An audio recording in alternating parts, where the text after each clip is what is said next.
In social research, we're interested in making statements about populations, how they'll vote, how they respond to various programs, what attitudes they hold, etc. While we're interested in populations or subgroups within these populations, the reality of social research compels us to select samples. It's from these samples that we infer facts about the populations that they represent. The key question for us in using a sample is the following: how good of an estimate does the sample provide for a population value? So far in this course, we've been talking about point estimates. If you wanted to estimate the mean post-graduation salary for recent college graduates, for example, you'd select a sample and compute a sample mean.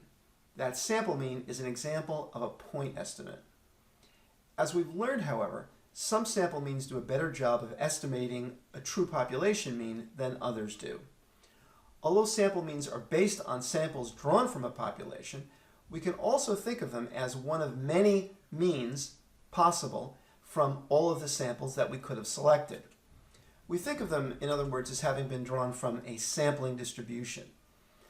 We know from a previous lecture that sampling distributions take on a normal shape regardless of the shape of the underlying population that they're drawn from, and also that their mean is equal to the mean of that underlying population.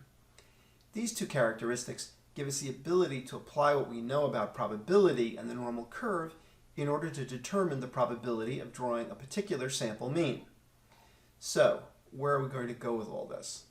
In this video, you're going to learn how to use these properties of the sampling distribution to create a confidence interval.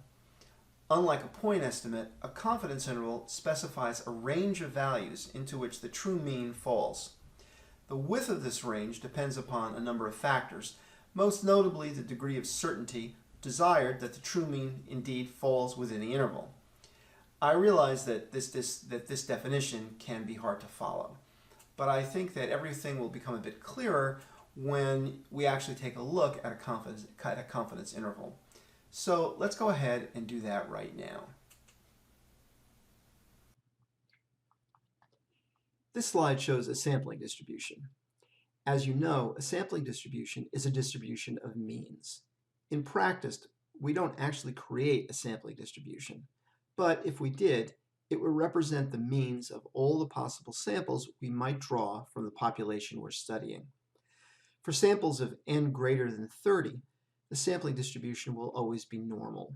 And as with any normal distribution, we know that 68% of the values will fall within one standard deviation of the true population mean, and as I've shown here, 95% will fall within 2 standard deviations of that mean. Okay, we're going to draw 3 random samples from this population. Because we're drawing a random sample, we might get a sample with a mean over here, or over here. Recall that because the sampling distribution is normal, 95% of all the possible samples we could select have means that are within 2 standard deviations of the true population mean. Now, we can use this in an interesting way. We want to find the interval that will contain the true mean of the population 95% of the time. That's what a confidence interval is. Purely by chance, x bar 2 has the same value as the population mean. We can create a ruler that defines a range of values within which the true population mean will fall in 95% of all the possible samples we might select. I've represented that space here. Let's take a look at x bar 3. Imagine that x bar 3 is the true population mean. We'll move this ruler so that it's now centered on x bar 3. As you can see, the true population mean is also within this interval. Finally, we'll do the same thing with x bar 1. In this case, the interval around x bar 1 does not include the true population mean. That's really all there is to it. And this slide here summarizes what we've seen so far. 2 of the 3 samples had intervals that included the true population mean. 1 didn't. And then let me just repeat the definition for you. A confidence interval specifies a range of values into which the true mean of a population will fall in a specified percentage of all the samples we could select from that population. The width of this interval depends upon the degree of certainty desired that the true mean falls within the interval and the size of the sample. We'll get more into detail about that in a minute, but first let's take a close look at the formula. Now, before we get into any discussion of where this stuff comes from, I have to point out that some texts will use the z-distribution and others use the t-distribution in figuring a confidence interval. As you know, the two distributions have about the same shape, especially as sample size increases. I'm going to talk here about the z-distribution, but if you need to use the t-distribution, you'll have to calculate the correct degrees of freedom and, of course, find the value for t in the t-table. Okay. So if you look closely, you'll notice that this formula here is really just an algebraic transformation of our z-score formula. Instead of solving for z, we're using the formula to give us the boundaries of the confidence interval. Let's look at each element individually. X bar, of course, is simply the sample mean, and it provides the midpoint of the interval. This part here, z and SSE, tell us how far the upper and lower boundaries are from the mean. SSE, of course, is the standard error, and we'll get into how to calculate that in a minute. Now, where does z come from?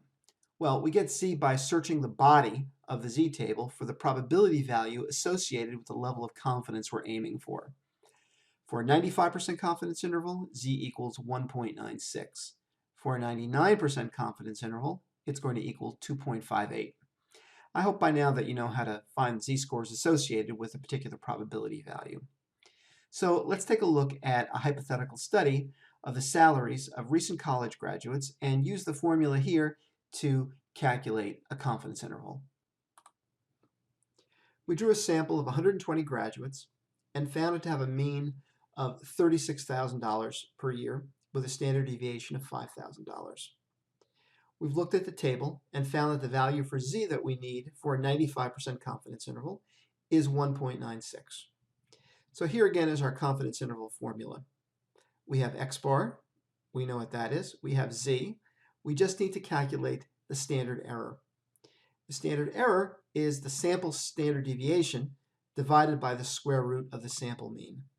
And in this case, that computes to 456. From here, it's a simple plug and chug. I'll leave it to you to verify that this arithmetic is correct.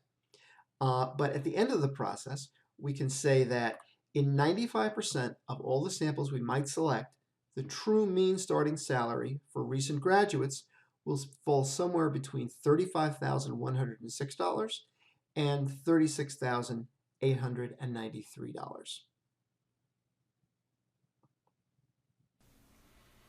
I'll work through some more problems for you in an upcoming video and show you how to use the z-table to get the values you need in case you're asked for something other than a 95% confidence interval.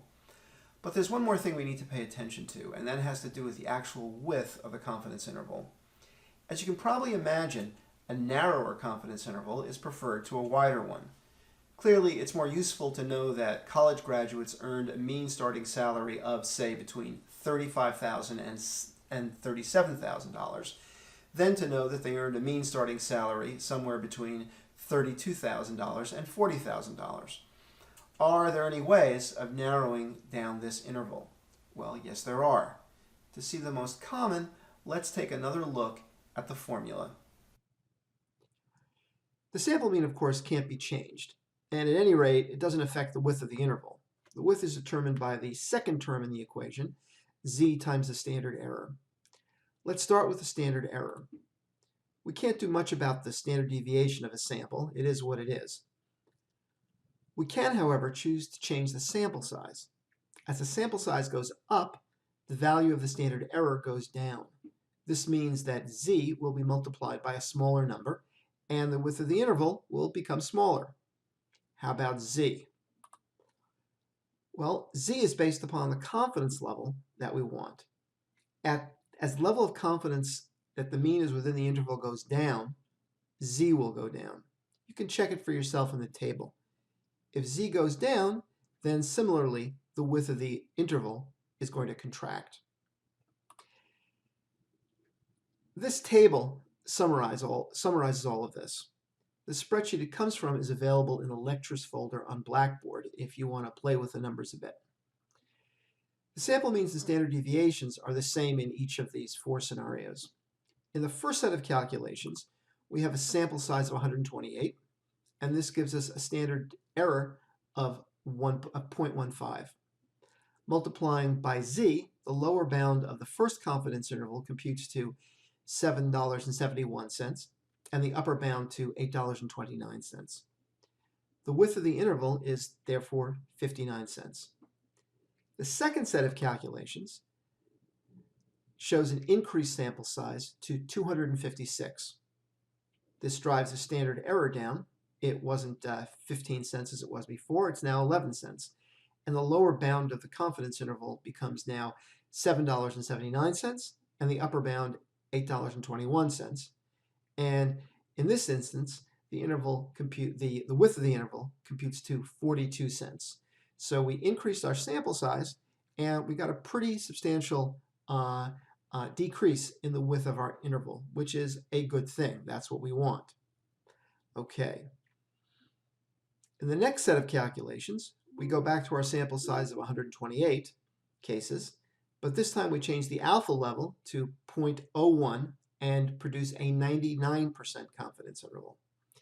Checking the table, we find that the critical value for z has increased. It's now 2.58. This gives us an interval with the lower bound of $7.61 and an upper bound of $8.39. So the width of the interval has now increased to 77 cents. So we're more sure that our mean falls within the interval, but the interval has gotten wider. If you think about it, that's not really all that surprising. That's kind of what you'd expect. Finally, in the last sample, I've changed the alpha level to 10% to 0.1 rather, for a 90% confidence interval.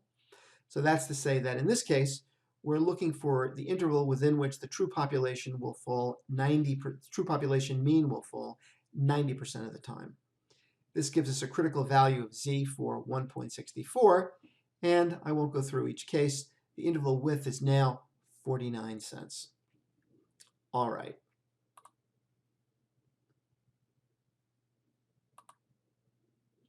Just to summarize, as the sample size n goes up, z goes down. Z is multiplied by a smaller number, so obviously the interval gets smaller. As the level of confidence that the true mean is in the interval goes up, the width of the confidence interval increases. Again, why? Because the level of confidence goes up. I hope you found this video helpful, and you'll find another video in the video section up on Blackboard that explains how to calculate these confidence intervals in more detail.